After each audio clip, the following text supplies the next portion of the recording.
chỉ bay vép của lẽ tôi trúng mà cho nên YouTube story thì cần ngay khá tuần lại chuẩn story ngay khá cả screen on Reng hiền battery hệ đuôi bề mà chú story ngay khá lại screen off Pawh in play Reng Theihna kan soi dona hei hi a thae be ma asan chu YouTube kan ngai thana sa battery he thina screen te on en Reng alo nia mo chuang chuanin han soi tia karonda ani deuh bera karonda ni deuh bera description hi click ula description click dan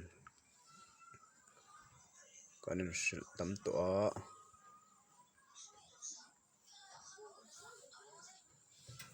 heta hian ka channel line lu tanga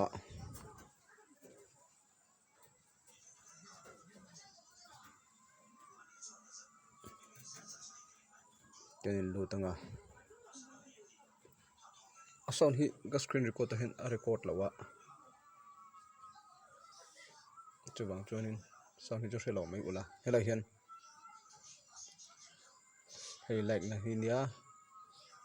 helai hi in click ang hei link om ta ni tiang chi delai hi in click na ti han link lo da don ani tona that na chu hei ai play Renga tihan bek chukin YouTube po khoi pa WhatsApp te po khoi pa vek thei dona khoi mana po application danga khan aluk ba vek thei tin Fakna om velem lawa hi that na nia tin ngai thanga a screen hi off mak thei ni screen off ang kharin I'm play lo pha lo I'm play thawang oh koi login channel hi milo subscribe pa like milo pek sak turin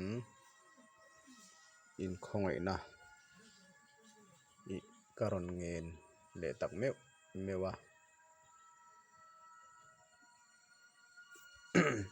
kan tui thei na zelan dia hetiang hi ke pon in ta thei top lo chua zelanga nang ni pon in lo milo subscribe ve zera milo share sak ngain pe le link in click nga direct la download link ania YouTube Pro ani thunga download na lo ngal mayang direct download link oh heta lu kwal vel vak kha ngai lawang ta khane pot se i Fakna om lawa screen off in a play thei oh